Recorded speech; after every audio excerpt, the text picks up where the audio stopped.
এই মুহূর্তে অবস্থান করছি রাজেন্দ্রপুর কাপাসিয়া টুক সড়কে। আপনারা দেখতে পাচ্ছেন যে রাস্তার পাশে কিভাবে আনারস বিক্রি হচ্ছে। এটি হচ্ছে রাজেন্দ্রপুর কাপাসিয়া টুক সড়কের টুক যেতে বীরজুলি বাজারের একটু সামনে সাংগুড়া গ্রাম টুক ইউনিয়ন। দেখতে পাচ্ছেন রাস্তা থেকে রাস্তার মধ্যে মানুষ গাড়ি থেকে নেমে এখানে এগুলা ক্রয় করে কেউ কেটে কেটে খাচ্ছে এবং কেউ কিনে নিয়ে যাচ্ছে।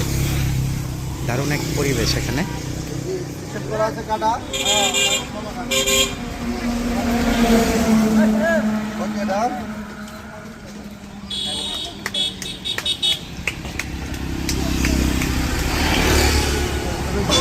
দূর দূরান্ত থেকে মানুষ এখানে গাড়ি থেকে নেমে গাড়ি থামিয়ে আনারস কেটে খেয়ে যায়। খুবই টেস্ট এই আনারসগুলো।